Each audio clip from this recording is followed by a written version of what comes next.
할렐루야. 하나님께서 은혜 주실 줄 믿습니다.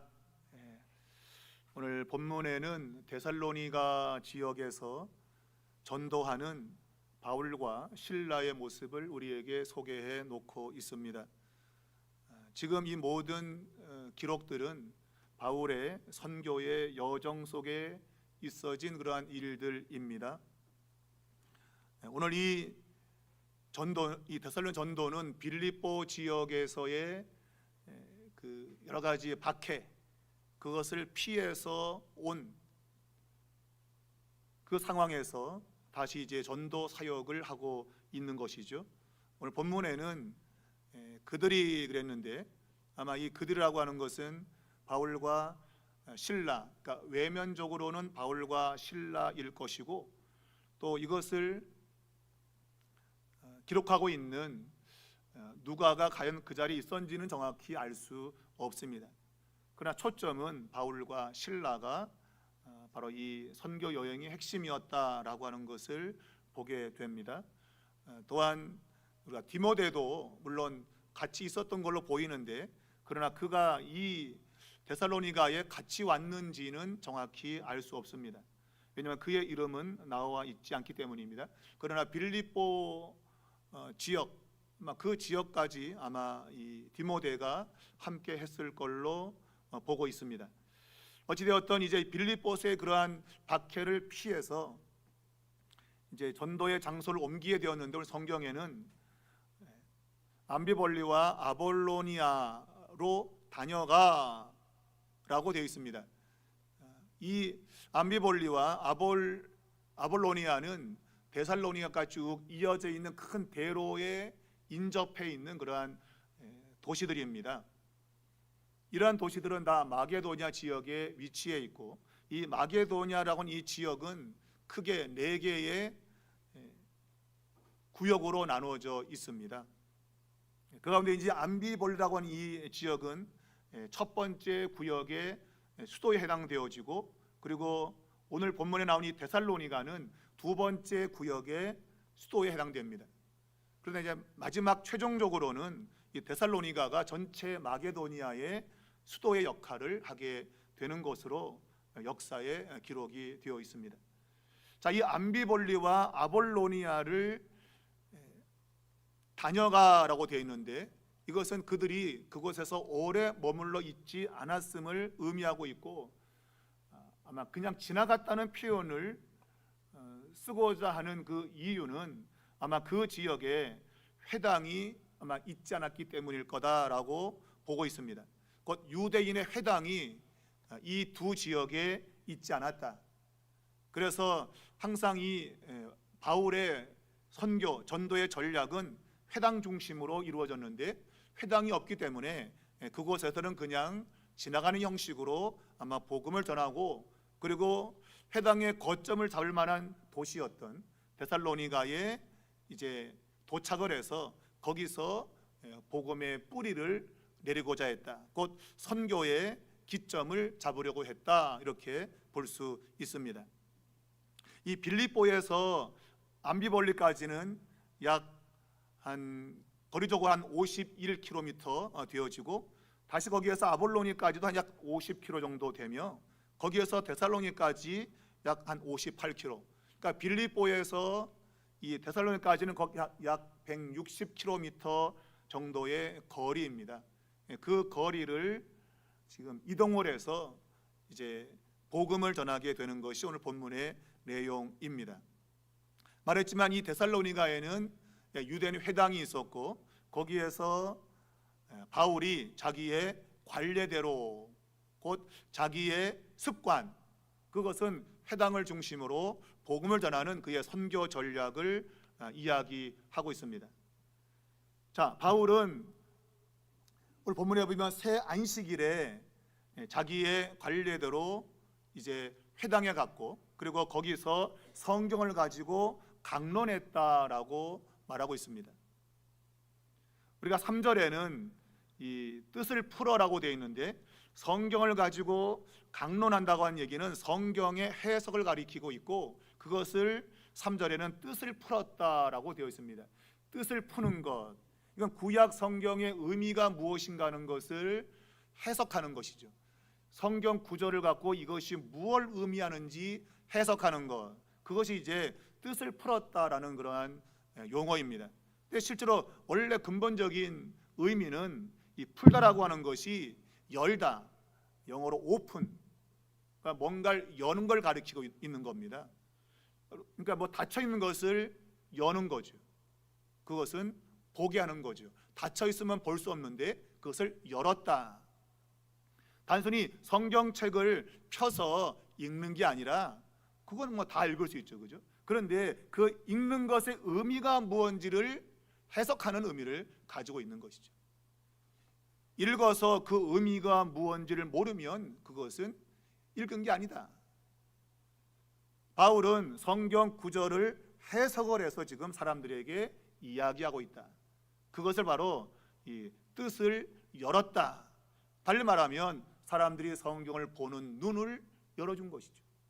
성경을 보는 안목이 없이 성경을 보면 하나님의 뜻을 제대로 알 수가 없다. 지금도 유대인들은 이제 여기다 나오지만 그리스도가 해를 받고 죽은 자 가운데도 다시 살아났다고 하는 이것을 지금도 유대인들은 믿지 않고 있죠. 그들은 성경을 수없이 보고 있지만 그러나 메시아가 해를 받고 죽었다가 다시 살아났다라고 하는 것을 그들은 믿지 않고 있습니다. 오늘 이 성경을 강론했다고 되어 있는데 그 뜻을 푼 것이 어떤 성경 구절인지는 말하고 있지 않습니다. 그러나 아마 이 죽음과 그리고 부활에 대한 그 관계인 걸 보면 아마 이사야 53장에 고난받는 종에 대한 이야기가 아닐까 싶습니다. 우리는 이 사도행전에서 에디오피아 내시가 예루살렘에 예배하러 갔다가 돌아가는 길에 이사야 성경을 읽었는데 바로 그것이 고난받는 종에 대한 이야기였습니다. 근데 그거를 너 뭔 뜻인지 알고 읽냐? 그랬더니 가르쳐주는 사람이 없는데 어떻게 알아, 내가 그냥 읽는 거지. 그때 이제 빌립이 그 말씀의 의미가 무언지를 예수 그리스도를 초점으로 해서 해석을 해준 것이죠. 그랬더니 그가 그런 거였구나 라고 그가 깨닫게 되었고 믿게 되었고 세례를 받게 되었다 하는 겁니다. 아마 그것과 연결져 본다면 오늘 이 바울이 강론한 것도 아마 이사야 53장일 것이다. 왜냐하면 그 53장에 그리스도가 고난받는, 메시아가 고난당하는 그 내용을 담고 있기 때문이다. 그런데 지금도 여전히 이스라엘 사람들은 이 그리스도 곧 메시아가 해를 받고 고난을 받고 죽었다가 살아난 것에 대해서 지금도 그들은 믿지 않고 있다. 여전히 그들은 눈이 닫혀 있다. 닫혀 있다. 그 눈을 여는 것이 실제로 전도의 행위인 것이죠. 전도를 통해서 그 눈을 여는 것입니다.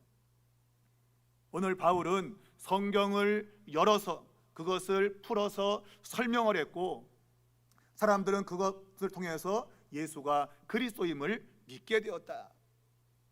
성경은 이렇게 말하고 있는 것이죠. 자, 오늘 이 데살로니가 이 지역은 실제 주변에 있는 그런 여러 가지 나라들과 연결지어 있는 아주 굉장히 중요한 위치에 있습니다. 그 주변으로는 우리가 고린도 또는 에베소 그들과 함께 이제 교역하는 그러한 지리적인 상태에 있고 또한 정치적으로는 시리아 안디옥, 그러니까 수리아 쪽에 있는 안디옥과 그리고 팔레스타인의 그 가이사라, 우리가 지금 여기서 성경에도 이제 그 요빠 위에 있는 가이사라를 얘기하고 있지만 거의 정치적으로 같은 위치에 있는 그러한 장소가 바로 데살로니가다. 그렇게 알려져 있습니다. 자, 이 데살로니가 이름은 원래 이름은 데르마라는 이름이었는데 우리가 카센더라고 하는 그 통치자가 자기의 아내의 이름을 따서 그 도시 이름을 데살로니가 바꿨다. 자기 부인 이름이 데살로니가였는데 그 이름을 따서 이제 이 도시 이름을 지었다. 바로 그 아내는 알렉산더 대왕의 누이였다라고 이렇게 알려져 있습니다. 그러니까 권력자가 그 권력을 가지고 도시의 이름을 지은 것이죠. 그런 거 보면 그 지역이 굉장히 중요한 거점이었다. 상업적으로, 정치적으로 굉장히 중요한 지역이었다 하는 겁니다. 자, 바울은 이 도시에서 새 1회 동안 안식일에 성경을 강론했다고 되어 있습니다. 자, 이 새 안식일 그러면 세 번의 안식일을 의미하고 있는데, 이 안식일이 지나는 동안은 거의 3주가 지나겠죠, 그죠? 짧게는 뭐 2주가 지날 수 있겠죠, 그죠? 이게 뭐 세 번 안식일을 맞는 거니까 짧게는 2주간, 길게는 3주간 동안 안식일을 맞게 되었는데, 그 안식일에 성경을 강론했다라고 기록하고 있습니다. 자, 이 새 안식일 동안 성경을 강론한 것이 그저 안식일에만 성경을 강론했는지 아니면 주중에도 성경을 강론했는지는 알 수 없어요. 어쨌거나 성경은 새 안식이라고 하는 용어를 쓴 걸로 봐서는 아마 주중에 성경을 강론하기보다도 안식일에 중점적으로 성경을 강론한 걸로 보입니다. 뭐 나머지 시간은 뭐 놀고 먹지 않았겠죠, 그죠? 물론 나머지 시간도 주중에도 복음을 전했겠죠. 그런데 바울의 초점은 안식일에 회당에 모이는 유대인들을 대상으로 복음을 전했을 것이다. 그러니까 이 안식일에 모든 에너지를 집중했다라고 볼 수 있는 겁니다. 지금도 우리 교회도 주일날 모든 걸 다 집중해서 하고 있어요. 주중에는 뭐 안 된다, 못 한다, 뭐 이게 많아가지고, 물론 상황과 여건이 허락하지 않는 그런 부분이 분명히 있습니다. 그래서 지금 주중에 이 교회는 거의 사역을 할 수 없는, 오늘 수요 예배나 또 뭐 금요일날 기도, 그리고 이제 오후에 있는 전도, 뭐 이 정도밖에 되지 않고 있는데, 그래서 우리가 지금 주일날 모든 사역을 집중해서 해야 됩니다. 이왕 온 김에 여기서 끝장을 보자, 그래야 되는데, 우리는 주일마저도 어떻게 하면 요걸 좀 쉽게 할까, 그런 생각을 가지고 있다. 여러분, 바울은 이 안식일에 모든 에너지를 집중했습니다. 이 안식일에 만날 수 있는 사람을 최대한 만나서 복음을 전할 수밖에 없었다. 그러니 우리 삼일교회도 이 말씀에 의지해서 주일날 좀 에너지를 집중해서 성경을 배우고 삶을 나누고 하는 것들을 해야겠다. 다른 교회 형편도 제가 들어보면 다 유사합니다. 그런 흐름 자체가 있는 것 같아요. 근데 그 흐름을 실제로 거스르기는 어려워요. 왜? 사회의 정황 자체가 이미 많이 바뀌어가고 있고 어렵습니다. 그렇다면 우리가 모일 수 있는 그 시간에 에너지를 집중을 해서 바울처럼 안식일에 집중을 해서 그가 복음을 전했듯이 우리 역시도 좀 그러면 좋겠다. 그러니까 이 안식일에 집중하여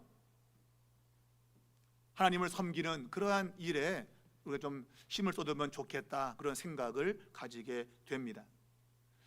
말했지만 이 지역은 굉장히 주변국과 주변 그런 지역에 있는 도시들과 아주 긴밀하게 연결되어 있습니다. 우리가 데살로니가전서 1장 8절을 보면 마게도냐와 아가야 지방에 복음이 전파되는 데 있어서 아주 전략적인 중심지였다.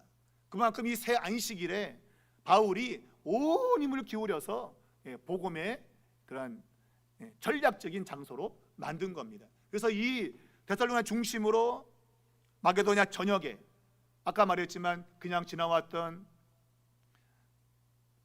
암비볼리와 또 아볼로니아, 그때는 그냥 지나왔죠. 그런데 이 데살로니가에서 이제 거점을 확보해 놓고 그 인근 지역에도 아마 복음을 전파하는 이런 일을 했을 것이라고 보는 것이죠. 그만큼 이 데살로니가 지역의 이 중심은 아주 중요했다. 그래서 새 안식일에 온 힘을 쏟아서 성경을 강론했다, 그렇게 보는 것입니다. 우리가 이 데살로니가전서에 보게 되면 이 도시의 사람들이 우상을 버리고 어떻게 하나님께 살아계신 하나님께 돌아와서 섬겼는지에 대해서 이야기하고 있어요. 아마 이 바울이 정말 자신의 온 힘을 쏟아서 복음을 전한 것 같아요. 그래서 사람들이 그 말씀을 받아들이고 우상을 다 던져버리고 살아계신 참 하나님께 돌아와 사는 정말 변화되어진 그러한 삶을 살았던 것을 성경이 이야기하고 있다. 그만큼 바울이 바로 이 데살로니가 지역에서의 선교에 아주 힘을 쏟았다라고 볼 수 있는 것이죠. 자, 오늘 이 성경을 풀어서 해석을 해 주었다. 그 핵심은 바로 그리스도가 해를 받고 죽었다가 다시 살아나는 이야기죠. 이것은 구약에 이미 예언되어 있다. 그러므로 구약 성경은 우리의 신앙을 바르게 잡아주는 아주 기초가 되는 겁니다. 구약 성경이 없으면 우리의 신앙의 기초가 무너지는 겁니다. 어떤 이단들은 구약 성경은 옛날 이야기야, 이제는 신약만 있으면 돼, 그러한 사람들이 있습니다. 절대 그럴 수 없습니다. 신약만 가지고는 신앙을 바르게 할 수가 없습니다. 구약 성경이 받침이 안 되면 신약에 나오는 내용을 이해할 수 없고 정확히 알 수가 없어요. 그래서 그런 사람들은 대부분 다 이상한 헛소리를 하는 거예요. 구약 성경에 예언되긴 대로 신약 성경이 일어나는 겁니다. 그러니 우리가 구약 성경을 정말 제대로 아는 그러한 계시의 빛 아래에서 우리가 신약 성경을 볼 수 있어야 돼요. 그래서 신앙이라고 하는 것은 구약과 신약이 함께 가야 된다. 이 두 가지가 함께 어우러지게 될 때 올바른 신앙을 가지게 된다고 하는 것은 매우 중요한 겁니다. 그래서 이 성경을 풀어서 해석을 하고 있다. 구약 성경을 해석하고 그리고 이제 바로 예수가 그리스도임을 증명하고 있는 이 바울의 사역을 우리가 보게 됩니다. 자, 새 안식일에 바울은 많은 노력을 했습니다. 정말 예수가 그리스도이심을, 이분이 죽었다가 살아난 메시아이심을 아주 힘있게 전파했습니다. 그랬더니 사람들이 거기서 결단하기 시작했고 그 결단은 이제 분열되어지는 이러한 결과를 가져왔다. 진리가 나타나게 되면 진리를 따르는 자와 따르지 않는 자가 갈라지게 됩니다. 그것이 바로 여기에서 나타나고 있다. 이 새 안식일에 성경을 통해서 하나님의 그 뜻, 인간을 구원하는 하나님의 뜻, 바로 이 메시아가 죽었다가 살아나는 것을 믿게 된 사람들은 오늘 성경에 바울과 실라를 따랐다고 되어 있습니다. 바울과 실라를 따랐다는 얘기는 이제 결단이 있었던 것이고 분열이 일어났다. 처음엔 같이 함께 섰는데 따라감으로 갈라진 겁니다. 바울과 실라를 따르는 사람이 생겼고 그리고 그것을 따르지 않는 사람이 생긴 거예요. 그것이 이 회당 안에 같이 존재했다. 여러분, 참된 진리를 알게 되어지면 이러한 갈라짐, 분리가 일어납니다. 이것도 아니고 저것도 아닌 것이 있을 수가 없어요. 진리는 항상 갈라짐을 가져온 겁니다. 오늘 내가 진리를 믿고 있다면 우리는 단호하게 갈라질 수밖에 없습니다. 제가 말했지만 데살로니가 이 도시는 우상을 다 던져버리고 진리이신 바로 하나님께로 돌아와서 하나님을 섬겼다. 그리고 그 죽었다가 살아난 그 메시아 곧 예수가 다시 오는 것을 그들이 기다리고 있다고 하는 것을 성경이 말하고 있다. 그래서 완전히 이전과는 다른 삶으로 분리되었음을 이야기하고 있는 것이죠. 바로 그것이 이 따른다는 용어 속에서 나타나고 있다. 나는 지금 누구를 따르고 있는가? 나는 무엇을 따르고 있는가? 이것저것 다 섞어서 가려고 하는 것은 있지 않은가? 절대로 그런 것은 없다. 신앙에 있어서 회색지대는 없습니다.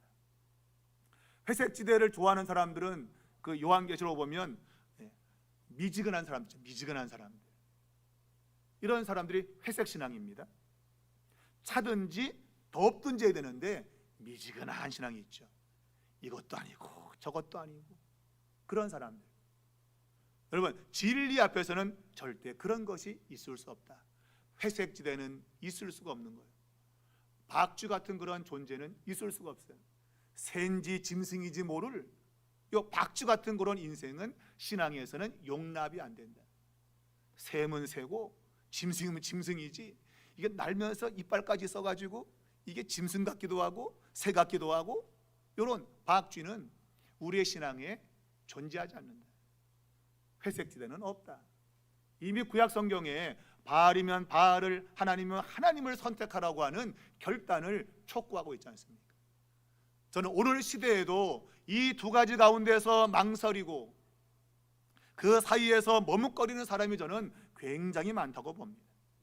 뭔가 이제 결단한다면 그것 때문에 찾아오는 어려움, 고난, 이런 것이 싫어서 적당하게 타협하면서 신앙이 아닌 것도 아니고 긴 것도 아니고 긴 것도 아니고 아닌 것도 아니고 뭐 이런 거 있잖아요, 그죠?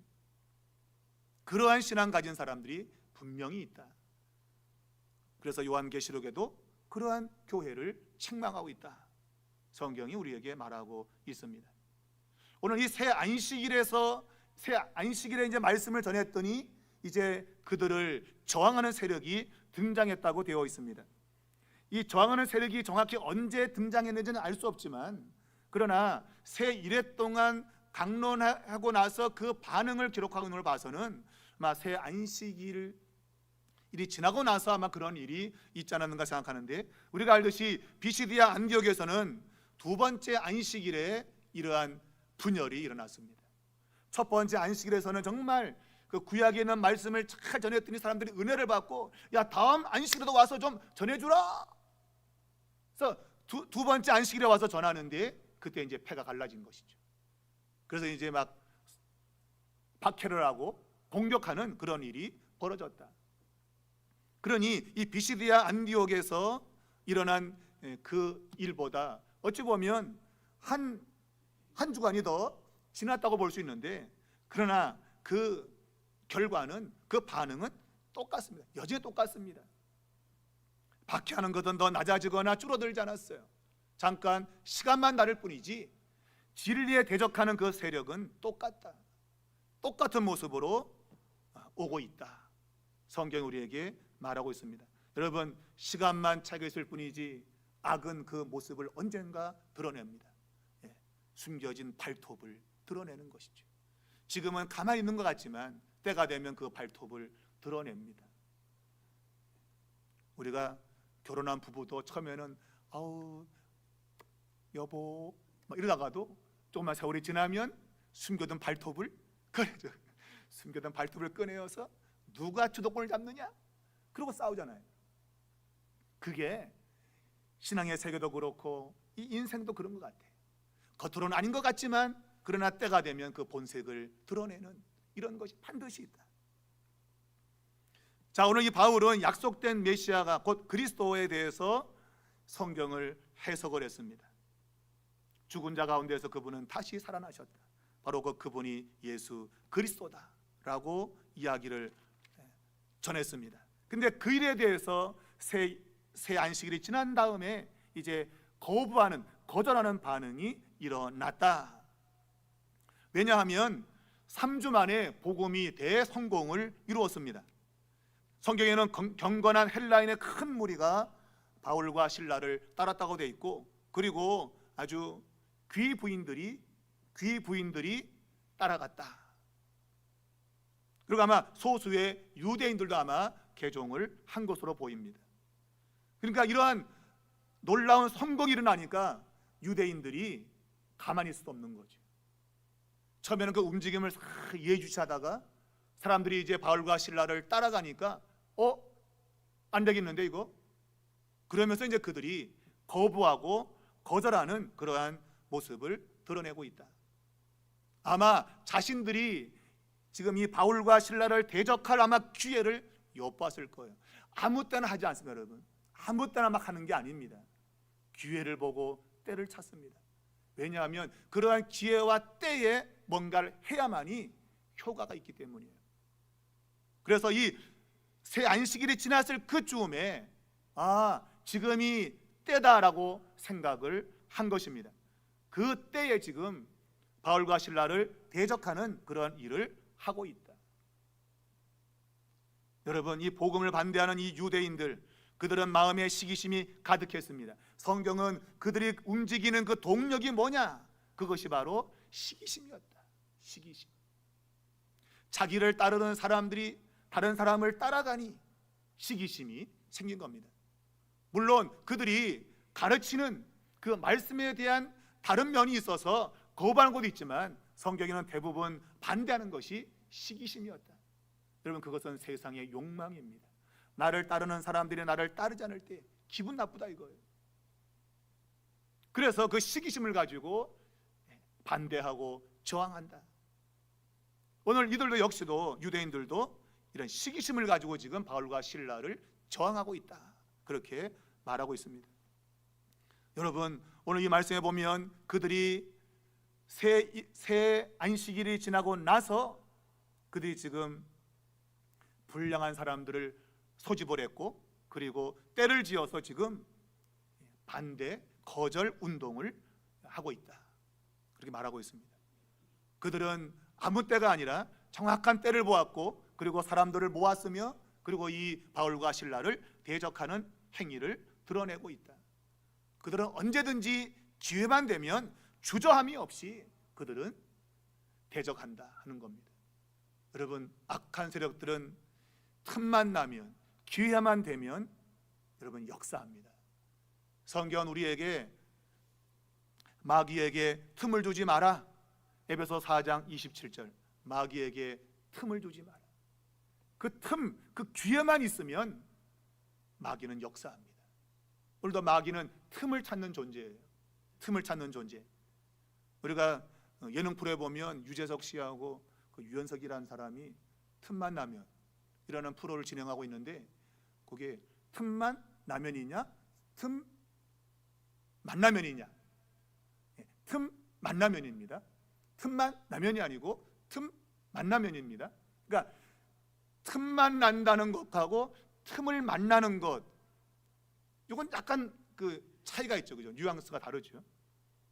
틈만 나면 뭘 한다라는 것과 틈을 만난다고 하는 것은 조금 달라요, 의미가. 근데 그 내용이 뭔가 하면, 어떤 틈이 생기면 유재석과 유연석이라는 사람을 자기에게 오라고 해서 거기서 뭔가를 하는 거예요. 그러니까 뭘 하다가 틈나는 시간에 같이 무슨 게임 하든지 뭐 그런 걸 하는 거예요. 그래서 상품을 주는 그러한 예능 프로인데, 그러니까 이 사람들이 자기가 뭘 하다가 틈이 있는 그곳을 이제 사용하는 것이죠. 그걸 프로로 만든 거예요.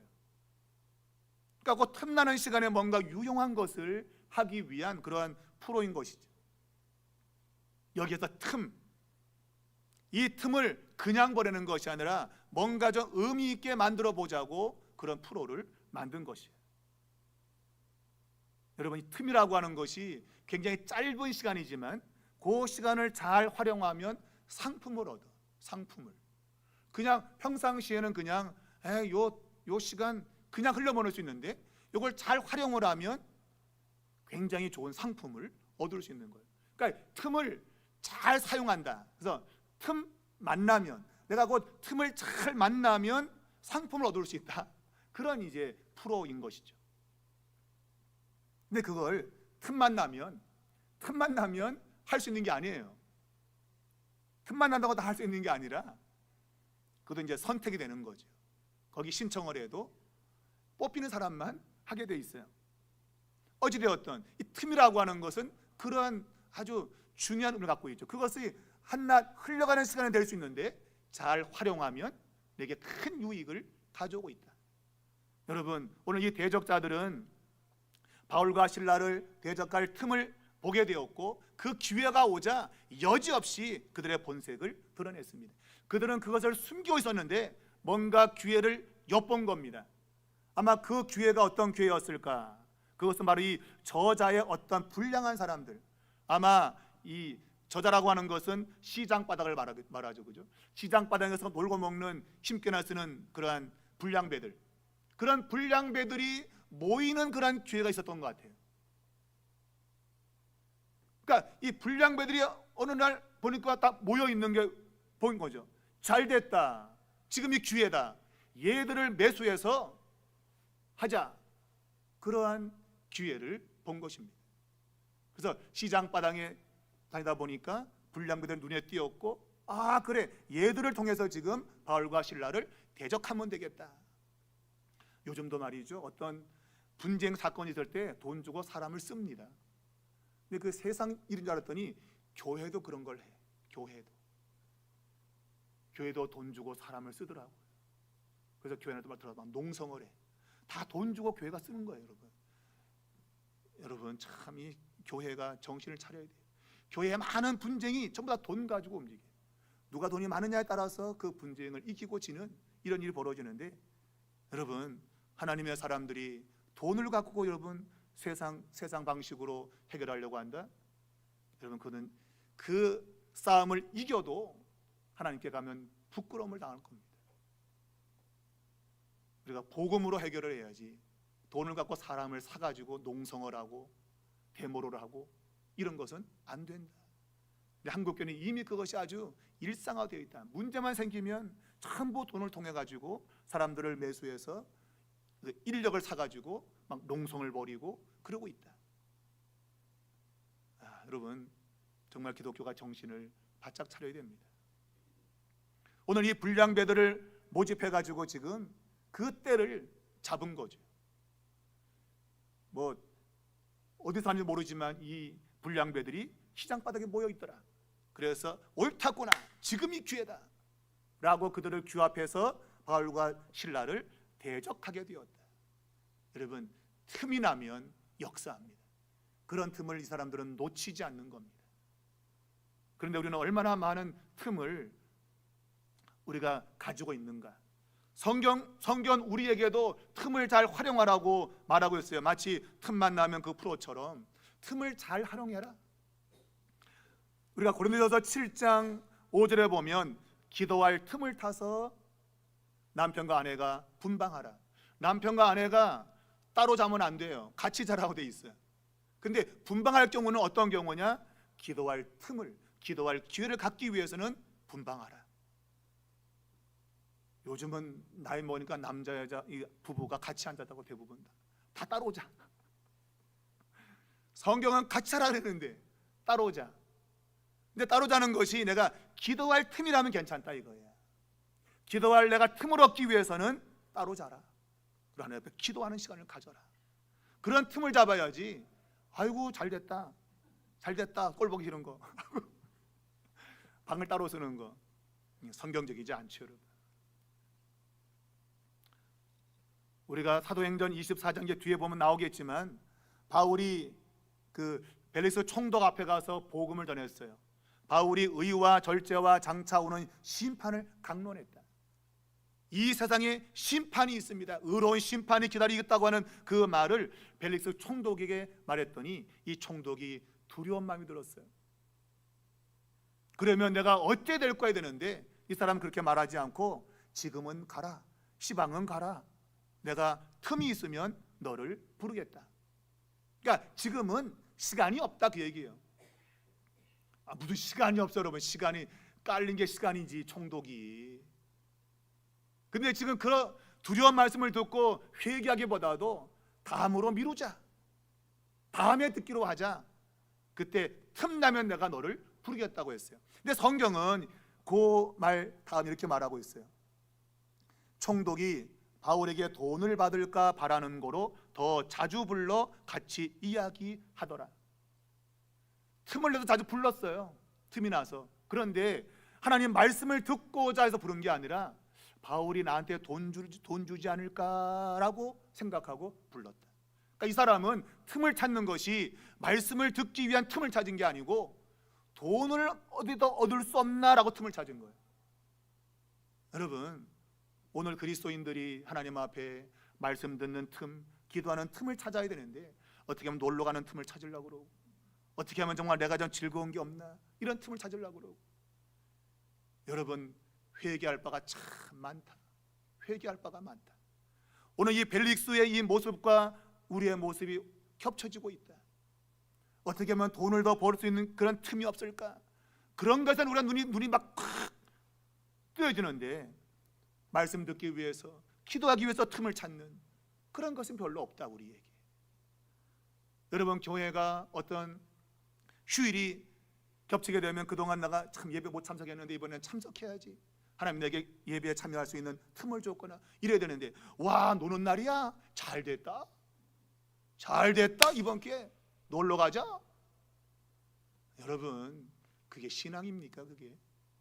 그게 신앙입니까 여러분? 물론 내가 평소에 놀러 가지 못해갖고 정말 이번에 쫙 마음 먹고 내가 갈 수 있을 거예요. 그런 거 인정할 수 있겠습니다. 그러나 정말 우리의 마음이 하나님께 가까이 가져가기 위해서 틈을 찾고 있는 거야. 틈을 찾고 있는 거야. 여러분 틈을 내야 됩니다. 말씀을 들을 틈을 내야 되고, 기도할 틈을 내야 되고, 성경은 그런 틈을 가지라고, 그런 틈을 찾으라고 말하는데, 우리는 과연 어떻게 살고 있는가? 여러분 바울이 의와 절제와 장차 오는 심판을 강론하니, 여러분 우리의 모습이 다 드러날 때가 올 겁니다. 우리는 마지막 심판대 앞에 설 때가 올 겁니다. 우리는 날마다 그 날을 머리에 떠올려야 됩니다.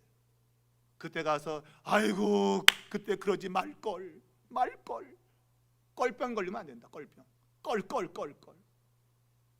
근데 그런 사람들이 많을 거다 그때 가면. 그리고 이를 갈겠죠. 바깥 오던에 내쫓겨서 이를 갈 수 있을 거예요. 사랑하는 여러분, 여러분과 저는 기도와 말씀을 듣는 틈을 찾을 수 있기 바랍니다. 어떻게 하면 내가 기도할 수 있지? 내가 어떻게 하면 말씀을 들을 수 있지? 그러한 틈을 찾을 수 있기 바라요. 그것이 당장 내가 좀 육신적으로 힘들겠지만, 그러나 그러한 영적인 일을 내가 찾을 때에 마지막 주 앞에 서는 그날에 부끄럽지 않다. 여러분 꼭 기억할 수 있기를 주의 이름으로 축원합니다. 어둠의 세력은 오늘도 진리를 무너뜨리기 위해서 틈을 찾고 있습니다.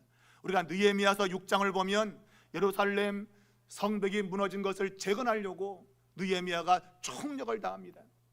그래서 한 손에 망치 들고 한 손에 총칼 들고, 마치 예비군, 옛날에 예비군 노래 같은데, 한 손에 망치 들고 건설하면서 한 손에 총칼 들고 성벽 재건을 위해서 온 힘을 기울였어요. 그런데 느헤미야 6장 1절을 보면 산발락과 도비야 또 아라비아 사람 세겜과 그 나머지 우리의 원수들이 내가 성벽을 건축하여 허물어진 틈을 남기지 아니하였다 함을 들었다. 이 원수들이 허물어진 성벽이 틈이 없이 다 메워져 간다는 소식을 들었다는 거예요. 틈을 메우는 그러한 느헤미야의 애씀을 그들이 들었다. 근데 성경은 다음에 뭐라고 말하고 있느냐? 근데 성문에 문짝을 아직 달지 못했다. 성벽은 쌓았는데 문짝은 달지 못한 거예요. 이 문짝을 달아야 견고하게 성이 완성되는데 문짝을 달지 못했더라. 그랬더니 바로 2절에 얘네들이 문짝을 달지 못하게 수를 쓰는 거죠. 그래서 4번씩이나 사자를 보내어서 우리 만나자. 야 우리 만나서 얘기 좀 하자. 만나면 뭐 할 것 같아요? 죽이는 거죠 여러분. 꼬셔내서 죽이려고 하는 겁니다. 4번씩이나 사자를 보냈는데 느헤미야는 이 중대한 이 일을, 성문 다는 일을 남겨두고 어찌 내가 자리를 뜰 수 있는가? 뜰 수 없다. 그랬더니 5번째는 편지를 보내갖고, 편지를 보내어서 야 다시 만나자. 여러분 어둠의 세력은 포기하는 법이 없어요. 한 번에서 안 되면 2번, 3번, 4번, 이게 안 되면 방법 바꿔 편지를 써. 5번, 그거 안 돼 예언자를 동원해갖고 예언의 말을 거짓말로 꾸며 계속 느헤미야가 성문을 달지 못하도록 회방하고 있다. 그것이 다 메꿔지는 날에는 예루살렘 성을 차지할 수 없어서, 성벽도 그렇게 허물어진 것을 다 메꾸지 못하게 방해했는데 이제 그 허물어진 성벽이 틈이 다 메워졌다. 이제 남아있는 성문만 이게 되면은 안 된다. 그래서 그것을 막으려고 총동원해서 이 방법 저 방법으로 도전해오고 있다. 여러분 지금 사단은 우리가 인식하든 인식하지 않든 간에 우리가 하나님의 사람으로 이 세상을 살지 못하도록 지금도 역사하고 있다. 여러분 반드시 깨달아야 됩니다. 내 삶 가운데 일어나는 일들이 그냥 일어나는 게 아닙니다. 그 가운데 하나님의 역사도 있고 사단의 역사도 있습니다. 사단의 역사는 우리가 하나님께 나아가는 틈을 찾지 못하게 하는 겁니다. 그리고 문제를 발생시켜서 거봐 문제 있지, 근데 어떻게 교회 가냐, 이거 처리해야지. 그래도 나는 가야 된다. 하나님께 나가는 것이 살 길이다. 그것은 성령의 역사다. 성령의 역사다. 여러분, 오늘 이 어둠의 세력들은 기회가 주어지자 자신들의 본성을 드러냈고 폭동을 계획했다. 여러분, 이 폭동을 계획한 사람들은 이방인이나 우상 숭배자가 아니라 유대인들입니다. 유대인. 하나님을 섬긴다고 지금 말하고 있는 사람들이 폭동을 계획하고 있다. 이방인들이 그랬다면 이해할 수 있겠죠. 저놈이 다른 신앙을 전하네? 야, 저놈 안 되겠다. 이해할 수 있겠죠. 그런데 똑같은 하나님을 섬긴다고는 유대인들이 폭동을 하고 있다. 여러분, 왜 그럴까요? 하나님이 누군지를 모르기 때문에, 그분이 어떤 분인지를 모르기 때문에 거짓 것에 매여서 지금 참 진리를 회방하고 있다.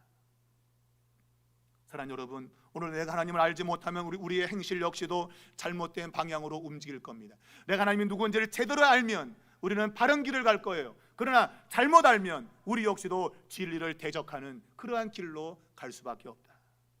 그러니 오늘 주님 앞에, 하나님, 내가 가는 길이 옳은 길인지 가르쳐 주십시오.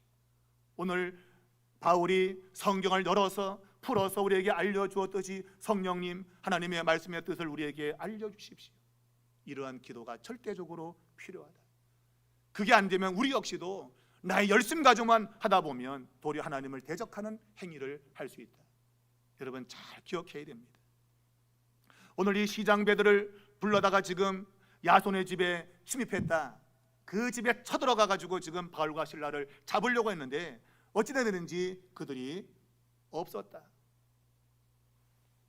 아마 그들을 도피시켰다고 보는 것이죠. 하나님께서 그것을 알게 하신 것이고, 그리고 피난케 했다. 여러분, 어둠의 역사가 있지만 또한 하나님의 역사 또한 그 안에 함께 있다. 우리는 그런 하나님의 손길을 의지하고 살아야 된다.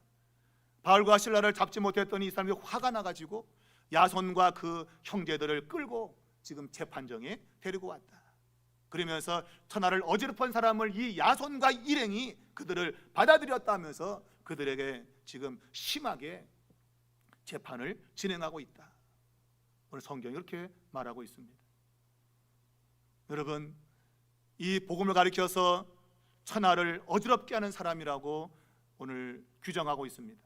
복음은 세상을 뒤집는 것이다.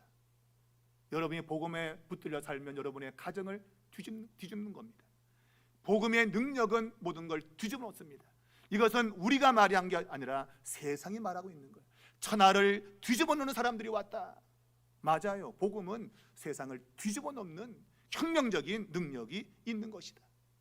세상이 우리를 그렇게 지금 평가하고 있는데 과연 우리는 세상을 뒤집어 놓고 있는가? 가정도 하나 제대로 뒤집어 놓지 못하고 맨날 묶여 살고, 아이고 이게 뭐야? 오늘 이방 사람들이 예수 믿는 사람들을 세상을 뒤집어 놓는 사람이라고 했는데, 우리가 세상은 좀 못 뒤집어도 우리의 가정은 복음으로 뒤집어야죠. 지난해 잘못된 삶을 뒤집어 엎어야죠. 갈아엎어야죠, 여러분. 근데 매일 똑같은 삶으로 전전긍긍하면서 근심과 걱정과 염려 가운데 살아가는 이런 모습이라고 한다면 과연 내가 복음을 가지고 있는 것인가? 여러분, 질문해 보셔야 됩니다. 오늘 이 말씀이 우리의 마음에 새겨지기 바라고, 하나님, 나를 통해서 우리의 가정을 뒤집어 놓으시고 나를 통해서 이 지역을 뒤집어 놓으시고 하나님, 우리를 복음의 일꾼으로 사용해 달라고 여러분 기도하시기 바랍니다. 그렇다면 하나님 여러분을 통해서도 역사하실 것이다. 왜? 복음은 바울이 가졌던 복음이나 우리가 갖고 있는 복음이 똑같기 때문이다. 여러분, 여러분의 능력으로 하는 게 아니라 복음 자체가 그것을 행한다. 믿으시고 그러한 역사를 이룰 수 있기를 바랍니다. 오늘 9절에 보면 야손과 그 나머지 사람들에게 보석금을 받고 놓아주었다. 결국은 다 돈으로 이 세상은 움직이고 있다. 돈으로 세상은 움직인다. 돈만 많이 주면 그들은 입을 다물 겁니다. 그래서 오늘 많은 사람들이 돈 갖고 모든 걸 해결하려고 그래요. 돈 받고 사람들을 놓아주었다. 정말 그 진리를 막으려고 한다면 그들을 정말 옥에 가둬야 할 텐데 돈을 주니까 헤헤 그리고 놓아주었다. 여러분, 이 세상은 돈이 움직이고 있습니다. 우리는 돈이 움직이는 사람이 아니라 진리가 우리를 움직인다. 여러분, 진리 앞에 굳건하게 서시기 바랍니다. 그래서 세상을 변화시킬 수 있는, 우리의 가정부터 시작해서 이 지역 사회와 더 나아가서 우리 대한민국과 전 세계를 변화시킬 수 있는 그러한 능력 있는 하나님의 사람들이 다 되시기를 주님의 이름으로 축복합니다.